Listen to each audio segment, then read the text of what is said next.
Kembali lagi bersama gua masih seputaran Ruben Onsu dan tuduhan terbarunya soal penipuan. Tapi di sini Ruben Onsu menjelaskan sejelas-jelasnya dan dari berbagai pihak dan pandangan teman-temannya, para sahabat, bahkan para hatersnya pun menegaskan bahwa memang sepertinya Ruben Onsu tidak bersalah. Dan ada lagi berita terbaru yang benar-benar bikin kita tercengang, di mana sebenarnya Papio itu sukanya sama...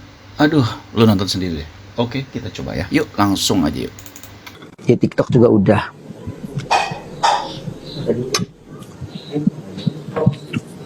Ya. Jadi aku nikmatin aja. Bersyukur.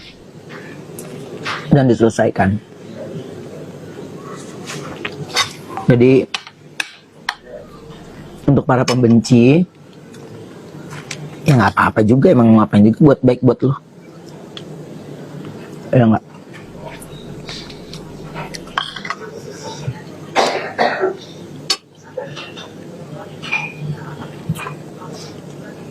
Gitu guys. Ya lancar lah, mudah-mudahan selesai semuanya. Menarik ya dari kasus ini karena Ruben Onsu benar-benar seperti sudah tertimpa tangga, tertimpa bencana, batu segala macam. Yang sedang dia perjuangkan adalah hak asuh anaknya. Tetapi banyak banget permasalahan, mulai dari penyakit 3 huruf, ada lagi seperti ini. Tapi kayaknya terlalu kebetulan banget sih ya, gue juga nggak tahu ya. Yang penting sih gue cuma berdoa semoga Ruben bisa mengatasinya dan pasti bisa mengatasinya. Karena 3,5 M itu menurut gue bukan jumlah yang besar bagi seorang Ruben Onsu. Dia asetnya aja melebihi itu. Tetapi kan ada beberapa aset yang memang kepemilikannya lagi diperebutkan. Gue rasa memang aset itu hendak dijual untuk membayar hutangnya. Jadi yang berutang sama Ruben sabar-sabar aja karena kan ini kasus dari 2025 ya, pasti dibayar kok. Kalau dia berniat nggak bayar, dia hilang dari entertain, dia hilang dari spotlight, hilang dari TV, hilang dari media sosial. Terbukti dia tiap hari ada di TV, tiap hari ada di media sosial. Jadi memang bukan niatnya dia untuk tidak bayar. Sabar aja kok, sabar aja kalau menurut gue sih. W, kita mau party di sini. Mudah-mudahan. Nah ini yang menurut gue lucu nih ya, rekaman Nikita Mirzani yang zaman dulu banget ya, zaman dulu banget, yang menjelaskan bahwa dia sama Gio itu ya memang ketemu. Dia sama Gio itu bukannya bohongan, dia bilang bahwa Gio itu pernah hutang 200 juta. Lu lihat tuh, ada di video kan bahwa dia memang ada di situ dan memang dapat dipastikan kalau Nikita Mirzani udah ngomong pasti bener. Bagi yang salah paham, yang bilang kalau NM yang nge-unfollow CEO, bukan tuh. NM-nya sendiri udah klarifikasi ya di video aku. Dia yang repot sendiri CEO. Dia yang nge-follow, dia sendiri juga yang nge-unfollow, ya kan si CEO. Eke jadi nelpon, karena bertanya-tanya terus. Oke, gue jawab ya. Jadi Gio kenal sama gue, bukan gue kenal sama Gio ya. Gio itu berkenalan sama gue di tahun 2017 atau 2018. Dia masih culun banget ya. Badannya tuh nggak kayak sekarang atletis gitu. Atletis juga karena sesuatu gitu kan. Nah, dia kenalan sama gue, dia follow gue, dari dulu dia follow Instagram gue, tapi gue tidak pernah follow dia balik. Ya, karena dia tuh bukan seperti yang fans-fansnya pikirkan, Papio, Mamio, Sarwenda Bola Lampung itu. Bukan kayak gitu, dia tuh B aja, bor. Dia B aja. Nah, kenapa sih waktu itu kok tiba-tiba gue nolongin dia? Kalau nggak salah tuh dia ditahan di Polda Metro tahun 2019 apa 2020, gue lupa gitu. Dia pakai Sinte kan, dia beli di Instagram online lah, ketahuan sama polisi situ kan. Dicari dia, habis itu dia kabur lewat tangga darurat, ketemulah dia di satu daerah Bandung atau Jawa Barat lah pokoknya. Nah, habis itu gue juga nggak tahu kenapa kok dia minta tolongnya ke gue gitu. Kenapa nggak ke temen-temennya yang lain gitu? Kenapa nggak ke keluarganya gitu? Sebetulnya gue kasihan juga sih sama keluarganya gara-gara gue nagih utang secara online. Karena busuknya Gio ini tuh banyak sekali. Nanti takutnya malah keluar yang lain-lain gitu. Kasihan juga adiknya kan yang cowok juga pernah punya masalah tuh sampai ganti nama gitu kan. Kenapa sih gue tagih? Karena gue udah menagih secara baik-baik melalui DM dulu, WhatsApp, tapi nggak pernah ada respon. Apalagi semenjak dia viral sama si Sarwanda ini kan, makin menggilanya dia. Dipikirnya, oh CEO, pengusaha, orang Kiung Riuk, nggak ada riuk-riuknya, nggak ada kiong-kiongnya gitu. And in this economy, I need 200 juta itu buat gue jajan gitu loh. Nah sampai sekarang pun dia pun tidak ada bergeming. Kalau nggak ada bergeming, ya pikirkan aja gue bohong atau enggak. Nah kedua, fanbase-nya itu kan pada gilda ya, pada membabi buta dan nggak tahu bodoh atau bagaimana gue nggak ngerti. Karena Gio itu berhenti stop kasus Sintinya itu ditangkap cuma sampai Polda Metro Jaya. Dia ditahan kalau nggak salah 3 atau 4 hari gitu kan. Belum sampai masuk ke pengadilan. Jadi kalau ada yang ngecek di website pengadilan nama Sergio Gio, pacar Sarwenda yang Bolambung, itu yang nggak akan ada. Nggak akan ada sampai nenek gue jadi muda lagi pun nggak akan ada namanya karena stop di Polda Metro. Gue nggak tahu kenapa, mungkin dia jadinya rehab atau bagaimana. Intinya gue cuma minta uang gue itu dikembalikan saja gitu kan. Kan dia sekarang kan udah live setidaknya dia punya penghasilan. Dulu dia nggak ada penghasilan, samsek gitu. Cari nama keluarganya. Tidak sekaya itu dan memang tidak kaya. Jadi buat fans-fansnya tolong ya, nggak mendingan kalian kalau kalian cinta sama Fabio ya udah kalian bikin sumbangan deh, rembukan bagaimana ceritanya supaya tuh uang gue balik ya. In this economy I need that money. Terus kenapa sih gue bisa kenal sama Gio atau Gio kenal sama gue? Karena Gio pernah mendekati salah satu teman I, seorang laki-laki ya, dan bukan 1-2 orang. Bahkan temen yang paling deket banget sama gue itu sampai di DM sama Gio untuk menjadi kucingnya. Tapi temenku ini, sahabatku ini tidak mau karena dia itu kelinci bor gitu kan. Karena kalau mau menjadi kucing itu setidaknya harus gedong. Terus pas Gio itu viral sama Sarwendang Bolambung itu ya, gue nggak tahu kenapa tiba-tiba IG gue tuh di unfollow, walaupun gue nggak pernah follow dia sih. Cuma agak aneh aja. Dan beberapa teman-teman Eke yang memang dia mencintai sesama jenisnya itu banyak kan di unfollow sama Desma, Gitar. Nah ini yang dia ketangkep terus dia kabur lewat tangga darurat. Ini pengakuannya si Gio sendiri, si kucing ini ya, saat gue samperin dia ke Polda Metro Jaya dan di depan bapak polisi. Mengerti? Aku kerja lagi dulu ya, banyak pekerjaan di sini. Assalamualaikum, waalaikumsalam. Jadi kalau menurut gue sih berita omongan dari Nikita ini kayaknya beneran ya, nggak mungkin bohong. Karena kalau berbohong dia bisa terkena pasal hukum. Dan dia juga bukan orang bodoh ya, jadi bisa dibilang bener juga. Tapi kalau soal ternyata temennya Nikita itu dideketin sama CEO dan katanya cowok, nah gue nggak tahu tuh, itu harus dipastikan lagi, tapi bisa jadi terjadi. Kita tunggu aja penjelasan dari Nikita Mirzani selanjutnya dengan pertanggungjawabannya bilang bahwa begini. Tetapi kalau misalnya dari CEO ataupun si Gio ini tidak ada statement menuntut atau meminta nama baiknya dibersihkan, berarti benar. Jadi kita lihat nih respon dari Nikitanya bagaimana, respon dari Gionya gimana. Kalau Gionya diam-diam aja, Nikitanya diam-diam aja, berarti omongan Nikitanya benar. Kita ini udah sangat serius ini. Kalau seseorang ditetapkan sebagai tersangka, itu artinya sudah ada bukti-bukti yang cukup, ada saksi-saksi yang cukup yang memberatkan posisi si Ruben Onsu. Mengenai hak asuh anak, ya sudah, ini menjadi bukti baru buat Sarwenda untuk membuat perkara tentang status hak asuh anak ini menjadi tetap berada di wilayah Sarwenda.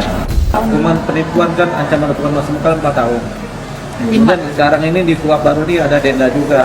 Dibanding kuap lama, kuap baru ini agak berat di posisi dendanya. Jadi ini sebetulnya masalah hukum yang sebetulnya hanya orang-orang yang mengerti hukum yang berhak menjawab soal penipuan atau investasi. Ini sebetulnya sih bukan penipuan ya, hanya salah miskomunikasi aja kalau menurut gua. Karena kita tunggu bahwa Ruben sendiri pernah bikin statement kan, dia sedang istilahnya mendata-data ulang dari kerabatnya, partnernya dan juga segala macamnya asetnya itu untuk membayar hutang. Bukannya dia kabur, karena apa? Kalau dia kabur dia menghilang dari entertain, menghilang dari semua media. Jadi tunggu aja, sabar ya. Kalau menurut gue sih gitu aja, sabar aja. Kronologis kasus Ruben Onsu itu punya katanya dia tuh minjem duit senilai 3,5 miliar, tapi yang mau minjeminnya nggak mau minjemin. Gimana kalau invest aja? Jadi invest itu ada penghasilan gitu. Ya udah, ternyata di perjalanan Ruben itu mengalami banyak musibah seperti apa tuh namanya, kerugian, ditipu, malah itu sudah dilaporkan ke polisi dan orangnya sudah dipenjara. Tetapi kan memang tidak mengembalikan hasil dari yang ditipu itu. Jadi kalau misalnya penjara ya udah gitu, nggak bisa dikembalikan, belum atau sulit lah. Nah, yang 3,5 miliar itu sebenarnya kalau dibandingin aset-aset dari Ruben Onsu gampang ya, dia bisa ngejual satu aset, tapi asetnya ini memang tidak bisa digimana-gimanain karena kan surat-suratnya ada di tangan orang lain gitu. Jadi rada susah kata Ruben ya, mediasi tentang kekeluargaan sudah dilalui, tapi memang fokusnya sekarang banyak banget gara-gara kasus anak, hak asuh anak. Nah, mudah-mudahan dengan seperti ini kembali lagi dia akan membuka komunikasi tentang kekeluargaan yang orang hutangnya cuma 3,5 miliar. Nah, gua rasa asetnya itu ada di tangan orang lain. Gua rasa ya ini soal villa. Karena villa ini memang rencana Ruben untuk dijual dan membayarkan hutang-hutangnya. Sebetulnya bukannya hutang sih.